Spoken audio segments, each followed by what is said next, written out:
Go on, McDonough. Thank you. Okay, I'm going to bring the mood down again and depress you slightly and say let's think about the days of the late 1990s and the early 2000s when the club seemed to struggle. Yeah. For many a reason. The funny thing is that we had all these good times, and I was in a situation where I thought maybe it's time for me to back down now and let somebody else be chairman.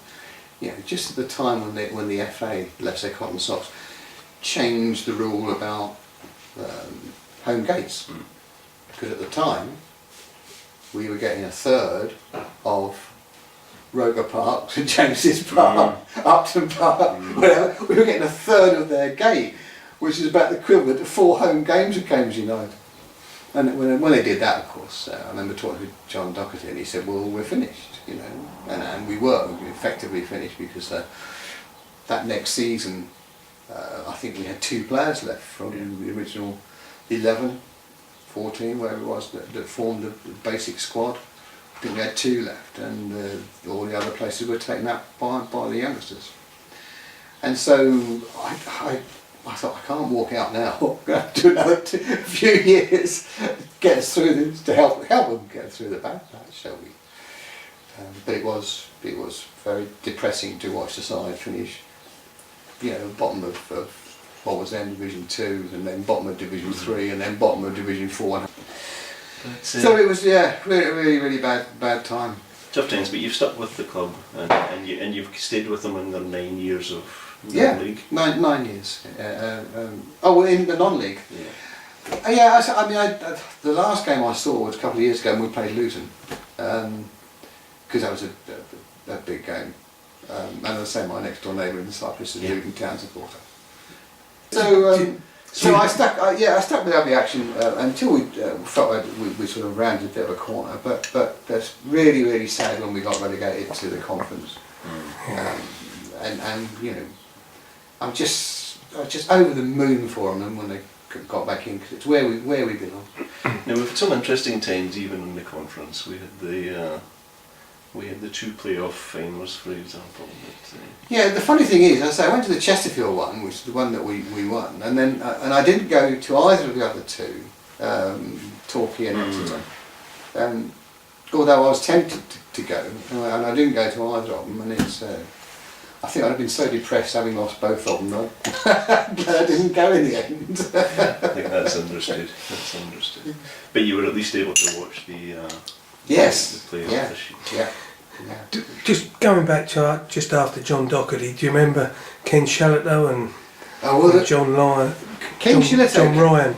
Don't talk about John Ryan, but Ken Shillitoe. So they had high hopes of him because he had a man of vast managerial. They brought John Ryan in because I think they saw a similarity between John Ryan and Ron Atkinson. You know, bigger than life character. No, John Ryan didn't have it, did it? The first time he turned up, when he got sent off after about 3 minutes, didn't he? Player manager or whatever. Oh goodness. We've had a few.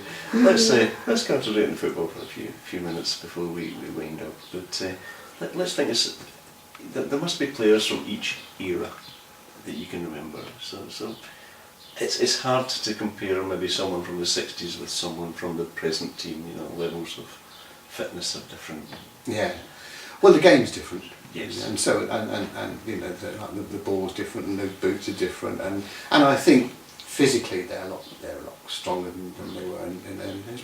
But you know, I mentioned Brendan Batts and Brian Moore, but if you think of Alan Biley, what a player he was. David Crown, super player, scored loads of goals for us in a struggling side. He was a good player. But yeah, I mean, you can go. I mean, I can remember Russell Crane, Matt McVitie, I mentioned earlier. I played in a side with him. He's a funny guy because Jack McGugan and Matt and myself and a few. I know all the 2 Carr boys, Willie Carr's brothers. We played in this same side, and Matt McVitie wouldn't train. I mean, why should he, for goodness sake? But he wouldn't train. But Jack McGrane thought, you've got to train. So Matt was terrified of worms. So whenever we turned up for training, he had this box with worms in. And we used to take it in turns to chase Matt McFitty around the pitch with this box of worms. The only way to get him to run. Now, many people's favourite ex-player, and he's possibly just before your time, was Rodney Slack. Did you ever see I love Rodney Slack. Funnily enough, he might remember it. We played,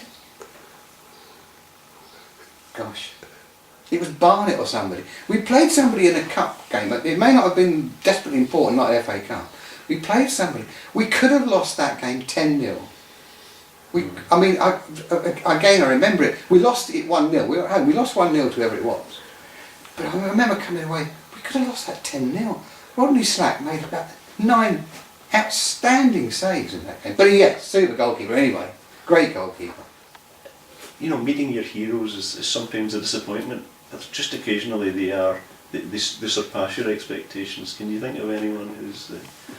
I think the outstanding one for me is Steve Fallon. Thoroughly nice guy, very genuine guy. And when we organised events for the club in the support, in the vice president of the club, if it wasn't a call, and a call means you have to turn up. If it wasn't a call, then hardly anybody any of the players would turn up. Steve and his wife always did. Steve was always there. Whatever we were doing, Steve would turn up. Okay, fantastic. And another question I should have asked earlier but didn't was, what do you think of the present team in relationship, relative to some of the teams you've seen in the past?